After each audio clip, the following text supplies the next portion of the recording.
नेपाल ने भारत को एक बार फिर से टेंशन दी है। नेपाल में भारतीय करेंसी से सामान खरीदना मुश्किल हो गया है। नेपाल की सरकार ने 100 से ऊपर की करेंसी पर प्रतिबंध लगा दिया है, जिससे नेपाल में खरीदारी को जा रहे भारतीय लोग बेरंग वापस लौट रहे हैं। तो क्या है इस बैन की वजह, देखते हैं ये रिपोर्ट। पड़ोसी मुल्क नेपाल की भारत अक्सर मदद करता है, चाहे भूकंप का वक्त हो या फिर बाढ़ का। भारत ने हमेशा ही नेपाल की तरफ मदद का हाथ बढ़ाया है, लेकिन पड़ोसी देश ने भारत की मुश्किलें बढ़ाने का काम किया है। पहले चीन के साथ हाथ मिलाकर और अब करेंसी को बैन करके नेपाल में भारतीय करेंसी से सामान खरीदना मुश्किल हो गया है। नेपाल की सरकार ने 100 से ऊपर की भारतीय करेंसी पर प्रतिबंध लगा दिया है। दरअसल नेपाल में भारत की 100 से ऊपर की करेंसी प्रतिबंधित है।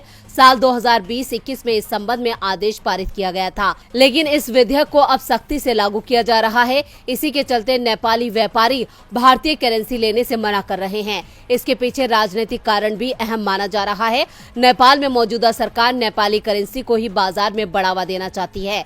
इसे देखते हुए नेपाल सरकार ने बाजार में बड़े नोटों पर रोक लगा दी है। कुछ लोग करेंसी एक्सचेंज करवा रहे हैं, तो इसके लिए कमीशन तक देना पड़ रहा है। पहले नेपाली करेंसी को भारतीय करेंसी में बदलने के लिए कमीशन देना पड़ता था, लेकिन अब ये उल्टा हो गया है। इस समस्या से भारतीय पर्यटक ही नहीं, बल्कि सीमा पर कारोबार से जुड़े व्यापारी और भारत में रोजगार के लिए पहुंचने वाले लाखों नेपाली नागरिक भी परेशान हैं। वहीं नेपाल के बदले व्यवहार से उत्तराखंड के पिथौरागढ़ जिले के सीमांत क्षेत्र के लोगों में आक्रोश भी है।